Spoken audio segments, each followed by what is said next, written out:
आशीर्वाद दा, आशीर्वाद दा। जितने जल्दी जाती उतने जल्दी आई। कहे कि अपना ये देश खतरे में पड़ गया है माँ। माई का चरनिया चुमला और दोनों फौजी जवान निकल गईला। और जब आधे रास्ते पहुंचला दोबारा मोबाइलिया पर फोन आई। जवान फोन उठोला, हेलो आवाज आवत है कैसा? अरे गईले नमाज पढ़े फैली समैया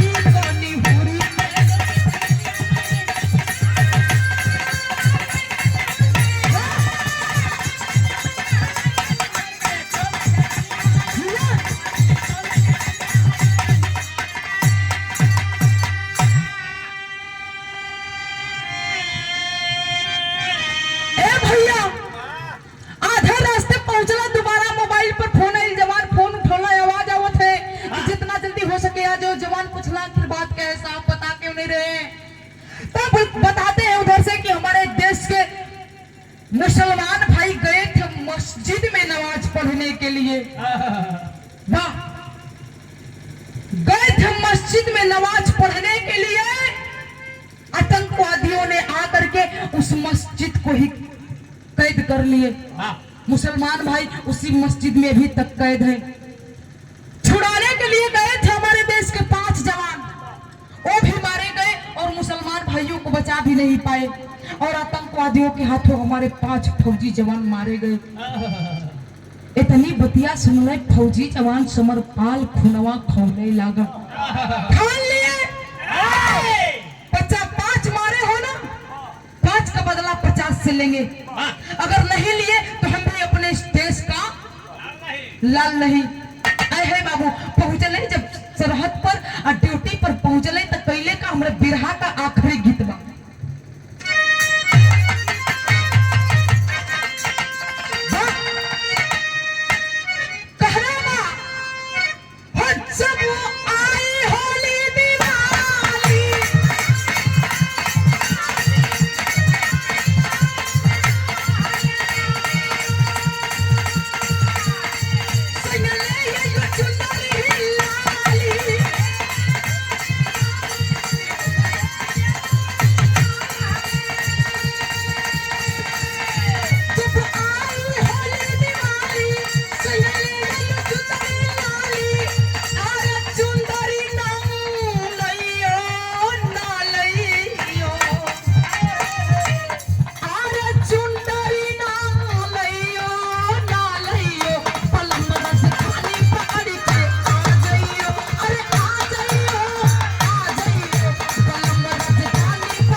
मिस्त्री जी सुड़िया पंचायत, क्या बात है, बहुत सारा रुपया ये भाव पर।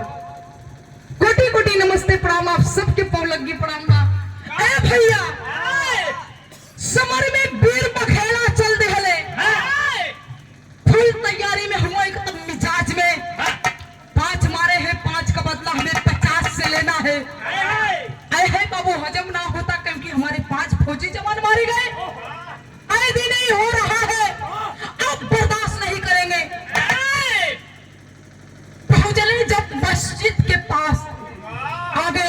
फौजी जवान समरपाल यादव है, साथ में होने वाले बहनोई फौजी जवान विजय यादव, उनके साथ बाकी फौजी जवानों की टोली है। पहुंचले मस्जिद से कुछ दूर हुए, विजय देखना कला साहब मस्जिद को घेर कर रखे हैं, डायरेक्ट मस्जिद के पास जाएंगे हम भी मारे जाएंगे और मुसलमान भाइयों को बचा नहीं पाएंगे। एक काम करिए, मस्जिद के अंदर ही अंदर एक सुरंग बनाई गई है। आतंकवादियों को इस बारे में कानो कान भनक खबर नहीं है। अगर सुरंग के सहारे जाएंगे तो हमारे मुसलमान भाई भी बच जाएंगे और आतंकवादियों को मार भी डालेंगे। कहते हैं जवान तो लेट क्या है, चलिए। जैसे ही सुरंग के सहारे मस्जिद में पहुंचने भनक लग जाती है आतंकवादियों को, दोनों तरफ से लगी गोलियां चलने, गोलियां चल रही है, तर तर तर तर तर तर तर तर दोनों तरफ से गोली चलता। कम से कम 15 से 20 मिनट गोली चलत चलत माहौल शांत हो गया।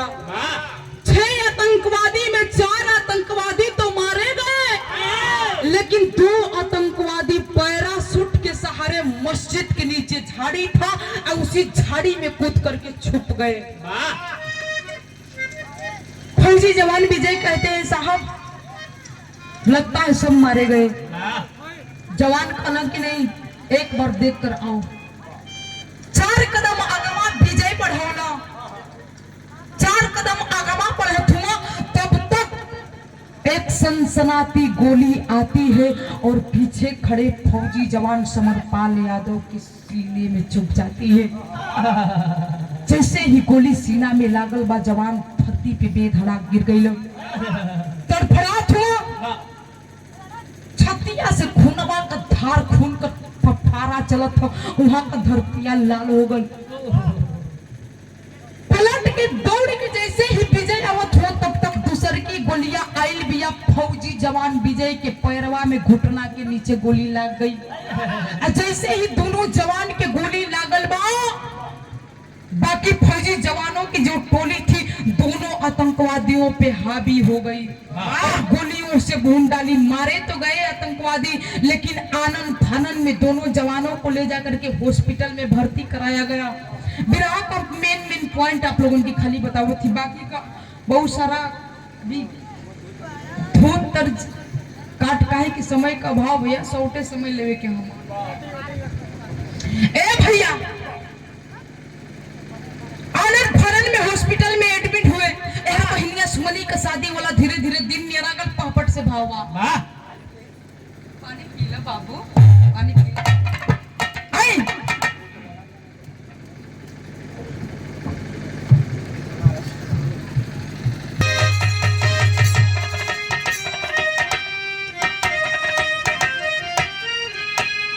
अरे सजा के सपना, अरे सजा के सपना जो हेली माया नवा मनवा व्याकुल बा। अरे सजा के सपना जो हेली माया नवा मनवा व्याकुल बा। आज जो है बैठी सैया का बनवा मनवा व्याकुल बा।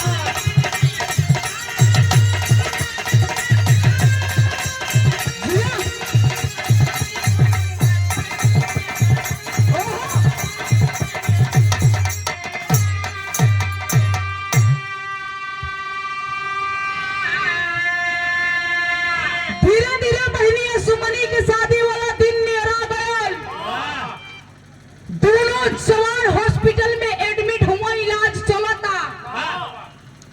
फौजी जवान समरपाल के सीने में जो गोली लगी है, जिंदगी का कोई ठिकाना नहीं है, आखिरी सांस ले रहे हैं, लेकिन पैरवा में जो गोलियां लगल बा विजय के, डॉक्टर साहब अला जो गोली लगी है पैर को काट कर गोली निकाल करके ऑपरेशन करना पड़ेगा, ऑपरेशन करके गोली निकालना पड़ेगा। जवान का साहब ऐसा कर देते हैं, 3 दिन बाद हमार शादी बा, ऐसा न अनर्थ करते बा तो फिर हम जाए कैसे। डॉक्टर साहब कहते हैं जवान अगर गोली निकाल करके इलाज नहीं किया जाता है तो इसका जो पॉइजन है तुम्हारी पूरी बॉडी में फैल रही है जहर, फिर तुम्हें बचाना मुश्किल हो जाएगी। अरे बाबू, डॉक्टर साहब पैरवा की काट के ऑपरेशन करके गोलियां निकाल देलम, मरम पट्टी हो गल, इलाज चलता, धीरे धीरे धीरे धीरे दिन नियर आता। आज शादी वाला दिन बा, सुबह के टाइम फौजी जवान समरपाल अपने होखे वाला बहनोई फौजी जवान विजय को अपने रूम में, जौना रूम में एडमिट रहो, इलाज चलता, वो रूम में बुलवा के हथवा में हथवा लेके कहना मेरी इस जिंदगी का ठिकाना नहीं है, कब मैं मर जाऊंगा, लेकिन मरने से पहले एक वादा करो, कहीं मैं मर जाऊं तो ऐसा तो नहीं कि शादी से इनकार कर दोगे।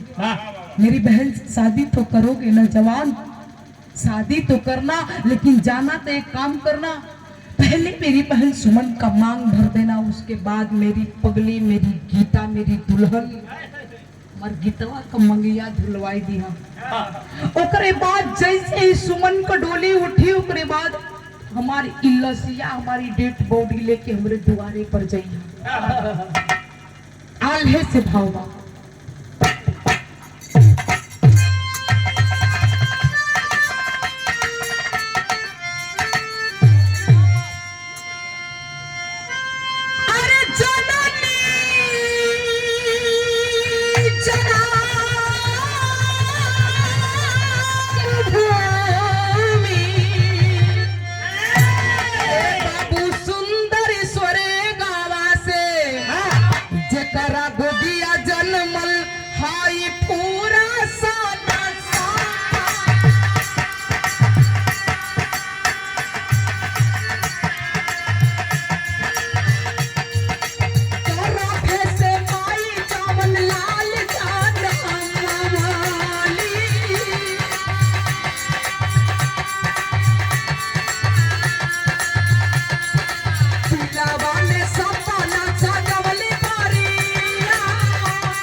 और साहब फ्लाइट द्वारा समय से पहुंच जाएंगे, आप बारात लेकर चलिए। धीरे धीरे घड़ी 10 बजे, 10 से 11, 11 से 12 बजे भी एक गाड़ी जाकर के समरपाल के दरवाजे पर रुक जाती है। जब वो गाड़ी जाके रुकल, दौड़ के विजय का पापा लागत हमार बेटवा आगल, दौड़ के गई। जैसे ही गाड़ी का गेट खुलल, गेट से फौजी जवान गाड़ी में से उतरत हुआ विजय, लेकिन यही कोखिया में बैसाखी लगौले हुआ।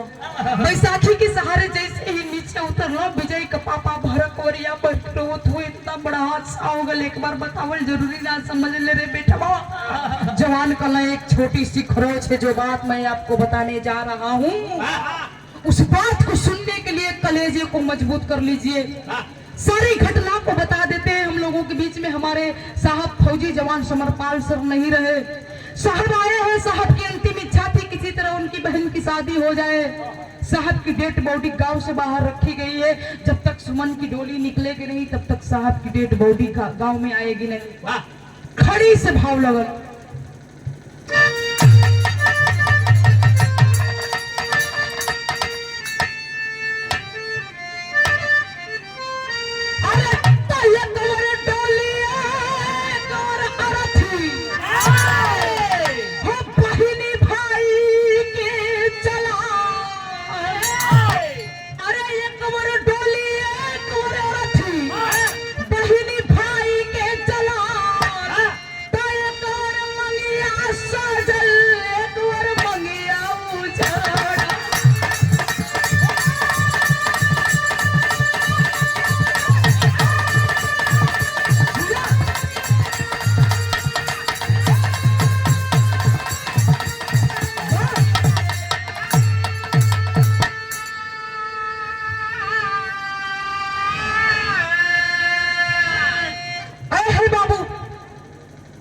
और गांव के प्रधान ने जब सारी घटना के सुनला, ले जाकर के दूल्हे राजा को मंडप में बैठाते हैं। शादी संपन्न हो गई।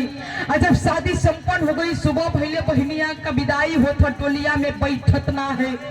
बोले जब तक मेरा भाई आएगा नहीं तब तक मैं डोली में नहीं पूछूंगी बैठूंगी। सैया मैं आपसे कब से पूछ रही हूँ, आप बता नहीं रहे हैं मेरा भाई कहाँ है। लोग बहाने पे बहाने करते जा रहे हैं, लेकिन जिद पर अड़ जाती है वो लड़की। अगर अभी नहीं आएगा मेरा भाई तब तक मैं डोली में बैठूंगी नहीं। तब जा करके जवान की लाश आती है दरवाजे पर। बहनिया जब भैया कलसिया देखलस, फुट फुट के फपक के रोवतिया। फौजी जवान को विधवा दुल्हन गीता जब अपने सैया कलसिया देखलस, ओकर आंसिए सुखाएगा। चुपचाप बुत होकर खड़ी है। वो दिन याद आवत है, सैया जब जात रहला तो हमके एगो जिम्मेदारी सौंप के गईला कि मेरी सुमन को इतना प्यार देना कि मेरे प्यार को भूल जाए। जा करके अपने ननद को समझा रही है पकड़ करके, रे बिटिया सुमन, तेरे भैया तो चले गए, लेकिन जाते समय मुझे इतना खूबसूरत तोहफा दे करके गए हैं जिसके सहारे मैं अपनी जिंदगी बिताऊंगी। तेरा सुहाग देख, लूला है, लंगड़ा है, बुरा है, भला है, तेरे सामने तेरा सुहाग जिंदा खड़ा है। मुझ अभावन को देख कितनी बदनसीब हूं मैं। पति का प्यार भी ठीक से नहीं पाई, ठीक से चेहरा भी नहीं देख पाई, लेकिन मेरे सैया मुझे छोड़कर चले गए। लेकिन उनका तोहफा मेरे पास दिया हुआ तोहफा सुन कैसा है। कहतिया का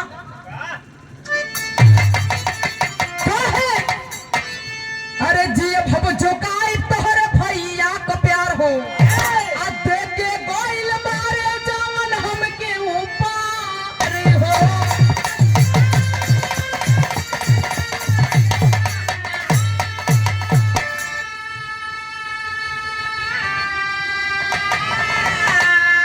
अरे तुम माई बेटावा कलास। ए भैया बहनिया कि समझा रही है। 4 दिन के मुलाकात में दुल्हनिया गीता गर्भवती रह गई थी। फौजी जवान का अंश उसके पेट में पल रहा था। कहती है इसके सहारे मैं अपनी जिंदगी बिताऊंगी रे बिटिया। इतने में माई अंगनैया में बैठल है, सुनली कि दुआरवा पर बेटा आइल हो। माई बेटवा से मिले खातिर दौड़ल आइली। देखो छी दुआरे पर लोगन के कतार लगल बा। माई का दिल बैठल जात है भैया, ए बाबू ये कैसन भीड़ बा हो भैया, हमर लाल हुआ पर बेटा आलो खाओ। माई वो भिड़िया की चीरत हटावा जैसे ही गईली, बेटवा के लसिया पर माई का नजरिया पड़ल। बुढ़िया मतारी मौत को सदमा बर्दाश्त ना कर पैली, एक छतिया पर मुक्का मरली। हाय लाल कही के लसिया पर गिरली तब माई फिर उठबई ना कैली। माई भी इस दुनिया के छोड़ के चल गई। कवि जी की कलम बिलख रही है कैसे।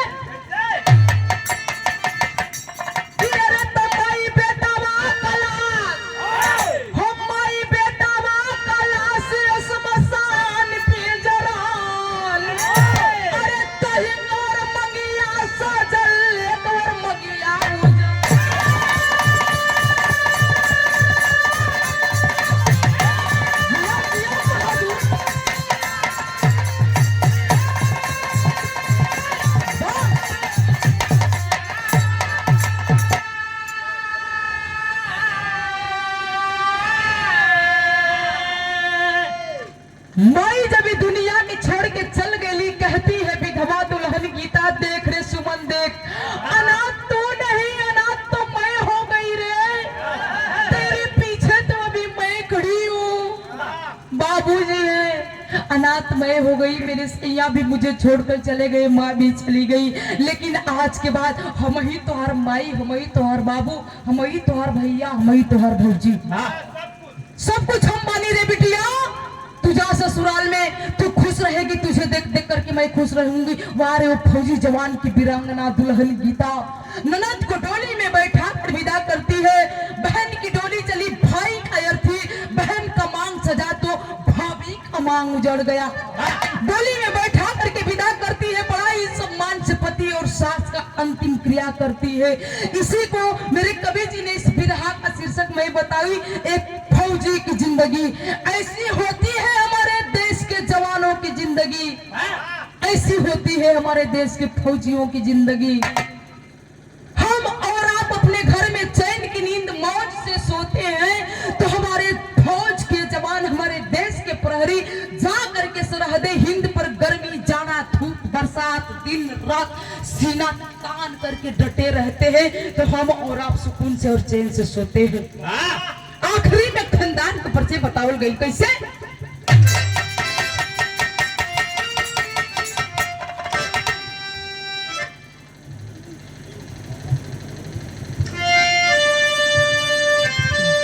गुरु बिहारी गुरुपत्तु